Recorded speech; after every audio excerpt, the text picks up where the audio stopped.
Ճեպազրույցում էր Նիկոլ Փաշինյանը հայտնել, թե ինքն է Ռուսաստանի նախագահից հանդիպում խնդրել։ Ընդհանրապես ըստ Փաշինյանի, տարբեր երկրների ղեկավարների հետ հանդիպումն իր նախաձեռնությամբ է, Պուտինի հետ հանդիպումը եւս։ Այսինքն Ռուսաստանի Դաշնության նախագահը պետք է ինձ հանդիպում խնդրի։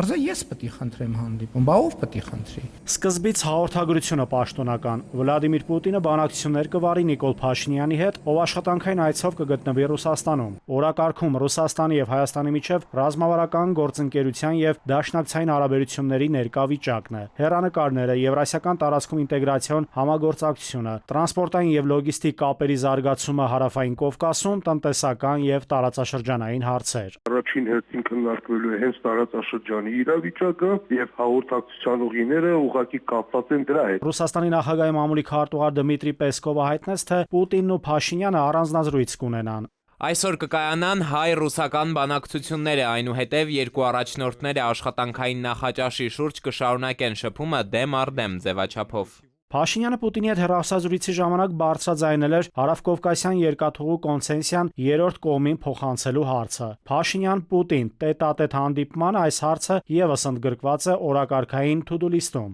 Մենք հույս ունենք գործընկերային այդ հարցին լուծում տալ։ Այն, որ հայ-ռուսական հարաբերություններում շատ կնճռոտ հարցեր կան, աշխարհն էլ գիտի։ Վերջին տարիներին հատկապես հայ-ռուսական հարաբերությունները տրանսֆորմացիայի են ենթարկվում, նկատելի փոխակերպվում են։ Ավանդական սերտ դաշինքից վերահացվել ավելի բարդ եւ երբեմն լարված փոխազդեցության։ Դրանից Հայաստանին սպառնում է շատ լուրջ վտանգ, ռազմական հնարավոր էսկալացիա, եթե Ռուսաստանը սկսի էներգակիրները վաճառել միջազգային գներով, դա կարող է Հայաստանում ցնցումներ առաջացնել։ Ըստ քաղաքագիտական եւ վերլուծական համայնքի երկու երկրների միջև նախկին վստահության մակարդակը թուլացել է։ Հայաստանի եւ Ռուսաստանի միջև վստահությունը սկսեց նվազել Արցախյան երկրորդ պատերազմից հետո հատկապես։ Հայաստանը հիմա ավելի շատ փորձում է կարգավորել հարաբերությունները Թուրքիայի հետ, խորացնել երկխոսությունը Եվրամիության հետ, համագործակցել Միացյալ Նահանգների հետ։ Սա նշանակում է հարաբերությունների խզում Ռուսաստանի հետ, թե Հայաստանը ցույց է տալիս, որ նվազեցնում է կախվածությունը Ռուսաստանից։ Կարծում եմ արդեն մոտեցել է այն պահը, երբ որ հնարավոր չի նստել երկու աթոռի վրա